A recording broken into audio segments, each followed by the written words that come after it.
Hi, everyone. Welcome, welcome. Uh, it is really great to have us all gathered today, and I really appreciate so many of you coming to join us on a hot summer night. Um, we've decided to flip the script, so you are in the right place. I definitely not Nyla, but I am Dania from the Toronto Palestine Film Festival. And we decided to do things a little bit differently. We're going to start with the very short discussion first, and then we will start the film. And I am thrilled to be joined with artist Jana Omar Al Khatib and filmmaker John Grayson, and they will be joining us for this conversation as well. TPFF is conceptualized, organized, and hosted on the traditional lands of the Huron-Wendat, the Haudenosaunee, and the Mississauga of the Credit. We use art, film, and discussions to examine the ongoing and daily Nakba of the Palestinians in 67 and 48. And we also are on this land to hear and learn and show solidarity with the Indigenous peoples of Turtle Island in their struggle against their continued genocide and resisting settler colonialism on on these lands. And we express solidarity with them and their liberation movements. So solidarity, as you know, is the theme of tonight's program. And we are thrilled to announce that tonight's event is co-presented by a fabulous group of organizations. We are joined tonight with the Equity Studies Student Union, the Canadian Arab Institute, Salam Canada, MENA Arts Advocacy, Canadian Filmmakers Distribution Centre, Inside Out LGBT Film Festival, Fem Script Lab, Art Metropole, Human Rights Watch Film Festival, Pleasure Dome, MENA Arts UK, the Toronto Comic Arts Festival, Archive, Counter Archive, Michigan Peace Council, ArtSite Inc., Vivo Media Arts Centre, Toronto Arab Film, Regent Park Film Festival, Images Festival, Canadian Council of Muslim Women, Toronto Chapter, Syrian Film Festival, and B707 Productions. And this group, and there's been many others who have been supporting us by tweeting and sharing our event, and we greatly appreciate them. Greatly appreciate the support they have shown us for not only this event but ongoing in over our 14 years as TPFF. And most especially, we want to welcome our returning and our new audience members, and we're so happy to have you join us from different cities around the world. This screening is open globally, and we thank everyone for the amazing and wonderful support you have shown us, over this very rocky year, but, again, over the course of our festival. We have some really great news and great updates to share with you before we get into the program. We are so thrilled to have so many of you gathered today virtually, but we have also really heard from many of you about how much you miss our in-person gatherings. So we are thrilled to be announcing that you don't have to wait too much longer. TPFF and the Toronto Outdoor Picture Show have partnered up this year, and we are hosting with them an outdoor screening on August 13th at Fort York. So capacity will be limited because of the COVID rules, but so please be sure to sign up to our newsletter at tpff.ca to find out how to get tickets, because they're going to go fast. And fingers crossed, if all goes to plan, we also plan on announcing on August 13th our program for our 14th film festival. And I can't believe it's been 14 years. It is planned to be held in person at the TIFF Bell Lightbox, again, in accordance to public health guidelines and if everything opens. But we will also be hosting it online to make sure that no matter what happens and no matter where you are in the world, that you can still safely join us at our festival. So again, make sure you're on our newsletter mailing list at tpff.ca to stay tuned for more details. And I should have mentioned that the festival is happening September 23rd to 26th. One thing we really want to do, is because we are talking about the arts and the importance of arts. We are using tonight's screening as a fundraising mechanism to raise funds for Dara Kalima's arts program. They have an amazing students film program at their Bethlehem campus, and we have screened many of these films at TPFF, and some of them have even gone on to the big screens at Cannes. But they also have a program geared towards artists in Gaza. And I think we have seen, and we all know, how important arts is to telling the story, to telling our narratives, to disrupting narratives that are used against us, as well as it's a tool of resistance. So if you'd like to find out more about Dara Kalima or make a donation, the link is in the Eventbrite email that you all received, but it's also in our event page on our website and on our Facebook page. So yeah, please check that out. This year, I think all years, but I would say probably this year in particular, our programming has been very much inspired by the uprisings across Palestine against all forms of oppression, whether it is, committed by Israel or by the PA, whether it's as a result of settler colonialism, supremacy, patriarchy, capitalism. Our work is inspired, by these uprisings and the resistance. And we stand with those in Sheikh Jarrah, Silwan, Lifta, Bieta, Jaffa, Haifa, Lid, Gaza, Ramallah, Nablus. These uprisings have changed the conversation in Palestine and as well as outside of Palestine in one of the most dramatic fashions that we remember, that we know of and we remember in recent times. And because of that, we must keep talking about Palestine, but it's also very important for us to also listen to Palestinians. And that's part of the reason we are gathered today. The film Naila is a really great example of organizing this and solidarity, women-driven organizing.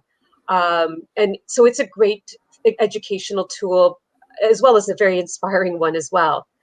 And we hope that today's discussion and the film will help those who are new to the conversation, learn more and want to become more engaged in the conversation. And for those who are interested in accessing, resources and getting more information and learning more about campaigns, TPFF has put a great list of resources together called the Ongoing Nakba Resources, and that's available on our website at tpff.ca. And again, this film is a really great tool about women-driven activism, Palestinian activism. And many of us, in my work in activism as well, many of the organizers that I work with who saw this film, working on poverty issues, found this film very informative and very inspiring for the work we do. Because there's a lot of principles in organizing that can be applied to all different types of social justice movements. And we're really, really excited to inform people that the film itself will now be available on demand for 48 hours after today's screening. So in case you want to rewatch the film or host a screening of your own with colleagues and friends, you have 48 hours after today to be able to organize that or rewatch that. And I strongly suggest, that if you really love the film, that you let others know about it and encourage them to watch this really powerful work. So many of us who are doing Palestinian solidarity work, we do so with the view that the Palestinian movement, we come at this approach that the Palestinian movement is an anti-racism movement and it's a liberation movement, and it's one that's connected to many other social justice movements. And these connections are crucial when we mobilize and work together as allies. We amplify each other's voices, but we also, create new ground and great new understanding around issues around racism and settler colonialism that we can benefit from, even if we are not necessarily the center of that campaign. Many Palestinians over the past few months have said, they felt a change. Like, we were all exhausted and drained and horrified and appalled. Definitely not surprised, but really just shocked. At what we were witnessing happening on the ground. But at the same time, a lot of us, despite all that, said, you know what, we feel like hope and we feel inspiration and we feel empowered and we feel like there's a change around Palestine. And it's a change we've never really sensed before, even when there's been other sort of, situations of trauma. And, in these discussions with ourselves, at TPFF or with our artist networks, we realized it's really, all the allyship and the solidarity that people have been showing us, the courage to speak out, and the courage, and that courage is contagious. And when people started talking, other people started talking, and people who were afraid to talk weren't afraid to talk anymore. And it and a lot of this work was built on the past that were created with Black Lives Matter, I Don't Know More, in Canada, the Truth and Reconciliation, and those movements kind of created spaces for us to now have language and help educate people to understand what this form of oppression looks like, and how Palestinians are experiencing it.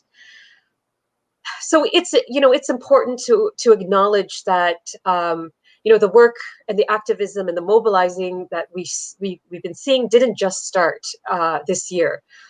If we go back and rewind, even to the 1960s, and there's a wonderful film called Revolution Until Victory by Mohamed Yacoubi, where he documents through old footage the close ties of international revolutionaries globally, including Palestinians, and how indigenous, Asian, African American, Northern Irish comrades, traveled, trained, educated, mobilized, studied together, and that art was a really important component of that work, whether it was through film, music, visuals like through posters and poetry. It was a key part of that activism. And now fast forwarding, a few decades, we still see this work with our allies, and we see how art is being used as a tool, for that kind of for resistance and building solidarity. We recognize, and we've seen, especially in the US, the ties between Palestine and Ferguson, and how, Palestine to Fergusism, racism is a crime, was a common chant during those protests, and how Palestinians were tweeting, to Black activists tips about resisting police brutality. And then after, activists came together from both communities and launched campaigns against the prison military complex that was incarcerating both Black Americans and Palestinians. We also seen similar type of mobilizations with Palestinians and Indigenous people in Canada and the US, whether it be Caledonia, Wet'suwet'en, Standing Rock, pipelines, around the pipelines. And again, the understanding of the treatment of Indigenous people, Canada's treatment of Indigenous people here has been replicated in other countries, including Israel, and understanding how those ties are connected and how our liberation is then also connected. So as they've made gains, of these movements of gains, we have made gains as well. And John will talk a little bit more about the work with the queer movements, because that also has been an incredibly important part of the resistance movement, and again, also forefronted by arts and activism. So my time is running up, so I'm just going to skip over some of the history and some of the background context. But again, happy, this won't be the end of this conversation, and we are here as TPFF to continue that conversation. But we also want to recognize that art has been an exceptionally powerful, influential tool in building these building solidarity and overturning narratives. And Palestinian arts and activists has used it to shortcut, the gatekeepers to our narrative by releasing their own unfiltered content in real time that we are able to watch and react to. We don't need mainstream media anymore to tell us what is going on the ground. And that has been very important in terms of changing the conversation. And we have seen how powerful those tools are, because we've also seen that Israel has been attacking artistic institutions. and places of learning. And it's been constant, whether it was in the latest uprisings, but even in the years kind of leading up to it, we've seen theaters closed down, art directors, arrested and detained, artistic organizations having their computers, their equipment damaged. We've seen cartoonists and writers whose pens are clearly mightier than the sword, but they have been either imprisoned or assassinated for their work. And there's a long history of Arab and Palestinian artists who have used art to overcome oppression in their own countries. So again, a very powerful tool, and it's a tool that is going to be continuously gaining in power as more and more artists are coming out of the Middle East. And part of the reason why we wanted to support Dara Kalima right now. And again, what we have to acknowledge, we're also seeing, Palestinians pushing against the Palestinian Authority. And again, art has been used as a tool to push back against, internal taboos, our own societal taboos, and address a lot of issues around racism, homophobia, women's rights. And it's been really important in terms of, opening up a conversation that tend to be very difficult to be had. So before I turn it over to John and Jenna, because they're going to talk about this a little bit more, I just want to highlight there have been two really important calls that have come out of the many important artistic calls that have come out. But two in particular I raise because of their significance in Canada and internationally, and as well that, TPFF programmers, myself and the other programmers at TPFF have been involved in the work in putting together these letters. The first is a letter by Canadian artists that calls for the following: to end the silence on Palestine, to name what's happening in Palestine as apartheid and settler colonialism, and to support the call for boycott, divestment, and sanctions. So again, these two letters are on hyperallergic, or if you Google them, they should pop up. And TPFF has shared them on our Facebook page if you want to read the full call. The second groundbreaking letter has over 16,000 signatories, 300 of the Palestinian artists, drafted by Palestinian artists. It's called A Letter Against Apartheid, and it's available on agaistapartheid.com. And it's a really important letter. It calls for the similar things the Canadian letter calls, but it has this important call out specifically to arts, to activists and artists, outside of Palestine. And so I'm going to just read that quickly.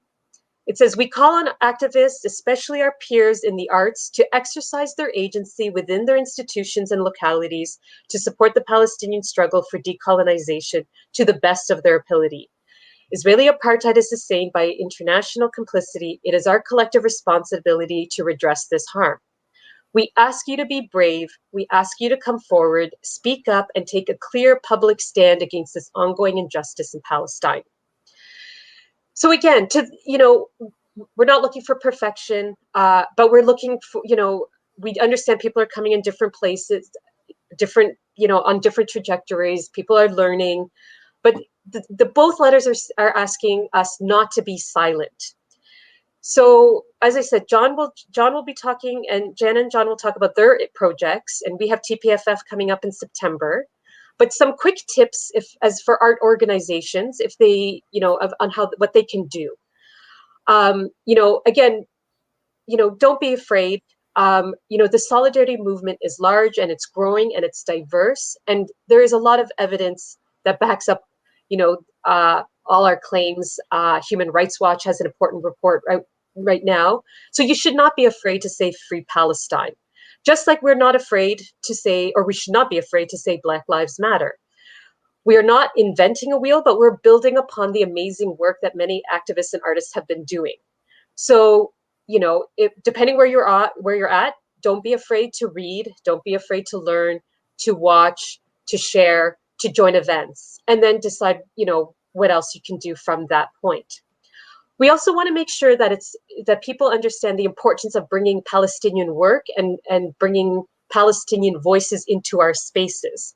So even if they're not there to even speak on Palestine, but they're going to be part of, a speaker on a panel, or part of an exhibition, just having them in the room and having the word Palestine in their room changes a power dynamic. And I have witnessed that so many times in my own personal work and attending other events with Palestinians. It's an incredibly powerful way, and positive and constructive way to raise Palestine. We want people to program Palestinian artists and their work, but we ask that you make sure that they are involved in the process, make sure that you're upfront about the context and how the work is being programmed, because we have heard those stories where Palestinian artists have been surprised when their work is construed in a way that's counter to the work itself. So, engaging them, involving them, programming them, and respecting their wishes and how that work is being displayed. And it will be really great if you can invite the artists to travel to your space. And we also strongly encourage you to pay your artists, especially Palestinian artists who do not have art councils and an industry that helps fund their work. Much of the work is either self-funded or, a really elaborate funding process to try to even make that work. And lastly, before I turn it over, I just also want to encourage people to practice patience and respect. I know it goes without saying, but sometimes, when we're in the heat of programming and timelines are crunch, things can get frustrating. And one thing I have learned is empathy and compassion in dealing with an artist goes a long way, because again, Palestinian artists themselves are exhausted and they're frustrated from dealing with many battles on many fronts, and many of them have had bad experiences with institutions and experiencing different forms of trauma. So if there is an impasse somewhere, or just take a deep breath. When it comes to solving the problems with compassion, a lot can go a long way to address any potential issues. And again, there are many resources in the community, including the programmers at TPFF and many other artists that work at TPFF. And, we are here to help as best we can. So I'm going to turn it over to John and Jana. Jana first, I think. Thank you. Thank you, Dania. Thank you so much to TPFF for having us. So my name is Jana. I'm one among several other artists who are organizing to research and take action on cultural boycotts in so-called Canada. We're still in the very early stages of our work and don't have a public presence yet, but I hope this can be the beginning of people joining us. So most of the work we're doing is twofold. On one hand, it's our research into Canadian institutions and their ties to Zionist partners and funding. We're also working to trace and produce a kind of cultural map, which would be a resource to artists and cultural workers in knowing where galleries and institutions stand on Palestine and BDS. And then we hope that this will be a public resource that will inform the decisions of artists around where they work and where they allow their work to exist. So in conjunction with this research, we prepare to have a public presence, and part of this presence will involve a public call for guerrilla art that will respond specifically to the many forms of censorship that we're facing, especially in the digital world. The idea is that artists will produce fast work that takes up the kind of aesthetics that would bypass or undermine those censors that we know of, and ultimately resist them. This call will be public. We are first extending it to the signatories of the letter that actually Dania mentioned. But if there are artists listening that would be interested in giving just an afternoon of their time to produce anything like a poster, a short video, or even a meme, I'd also encourage you to get in touch at the email on the screen. So my being here today, it's mostly an invitation to you if you are a cultural worker, an artist, or anyone experienced in research and planning around these kinds of ideas. We would love to hear from you, and we would love to have your help. And I believe that anyone really that has even just a social media presence, some kind of platform that would also help spread the word once we go public with our campaigns would also be really helpful if you don't have the capacity to fully volunteer. Again, if you could just write us a line on the email on the screen. All of the support would be helpful. And again, I really thank you, Dania, and TPFF for having us. Our pleasure. John, over to you. Thanks. It's such an honor to be part of this event, and always exciting to be part of an event that includes the word uprising. So really delighted to be here. I'm going to talk briefly today. I'm a filmmaker, Toronto-based filmmaker, and I've worked in activism, especially with Queers Against Israeli Apartheid. And I'm going to talk today about an exciting new project. Queer Cinema for Palestine is a boycott campaign that I've been part of for the last 4 years. We call on filmmakers and audiences around the world to boycott Tel Aviv Fest, TLV Fest, which is located in Tel Aviv and sponsored by Israel's Ministry of Strategic Affairs, best known for its notorious Brand Israel pinkwashing propaganda campaigns. This year, we're initiating a new project, going beyond just our boycott call, Queer Cinema for Palestine Global Film Festival, very much inspired by the brilliant TPFF model practiced in the 2020 global online version that TPFF, that we all attended, hopefully. What our festival is going to be offering in November is 10 events which are centered around Palestinian voices and their allies, hosted live and locally in 10 different cities around the world, and then also be simultaneously broadcast online around the world. So we're going to all be, for those of us trying to attend everything, we're going to be struggling with some crazy time zones. Queer Cinema for Palestine will be taking place during the same 10 days of TLV Fest in November. So this year, our strategy is that we're offering not just to throw up a picket line, but also offer audiences and filmmakers a chance to pull out of TLV Fest and show their films and join us in this counterfest of protest, celebration, an uprising, a cinematic uprising, as it were. The working group is led by Palestinian artists and activists and includes Kuz Queer Festival in Haifa, PACB, which is Palestinian Academic and Cultural Boycott of Israel, Toronto Palestine Film Festival is getting more and more involved, we're delighted to say. ASWAT, which is the queer feminist organization in Palestine, and Toronto's Queer Film Festival, who is very generously donating their online festival platform for us. And we'll be working on the 10 events with partners already we've got signed up partners in Seoul, Cape Town, Sao Paulo, Rome, Montreal, San Francisco, Lisbon, and Toronto. So we're holding an information meeting, an open brainstorm on Wednesday, July 14th next week at 1 p.m. Toronto time. So join us if you'd like to plug in and get more involved. You can RSVP to pacb.coord@bdsmovement.net. Thanks so much. Amazing. I'm like so inspired and excited, and it's just really amazing to see this kind of energy, coming together globally, Toronto, around the world, and just seeing, all your initiatives, all these initiatives, and networks coming together to create great art, and art that says something and can, support the call on the ground, for Palestinians. So yeah, I'm excited, I'm inspired, and I think people are probably ready for more inspiration from Nyla and the uprising. But for those who are interested, like this, please plug in, please ask any one of us, reach out to any one of us if you have questions, if you want to figure out how to get involved. This conversation, this is a short conversation, but it's not the last conversation. And there's going to be plenty of opportunities to talk about art and activism in Palestine, and how we can show that solidarity through this work.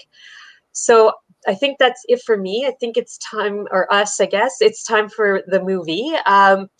But because we're nice, before we put play, we're gonna give people a little bit of a break so you can just kind of stretch, refill your drinks, grab your dinner out of the microwave.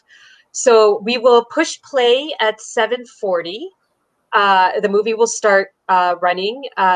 It's live on demand, so I don't think you can't rewind it and that sort of thing. But we mentioned it will be available on demand later for 48 hours. So as you saw on the share screen, this screen will go away. So and then you scroll down, and the other screen underneath this screen will be where the film runs. And all of this is from the tpff.ca website. So just scroll down. Yeah. So there's us, and then there's Nyla right below. And yeah, that's where the film is playing. So if you are watching on Facebook or on a non-TPFF, not on the TPF website, just come on over to the tpff.ca website, and then we will start the film at 7:40. And I think that is it. I guess we will see you at the outdoor screening, and then we'll see you in September for the festival itself. We look very much forward to it. So enjoy the rest of the night and the screening, everybody.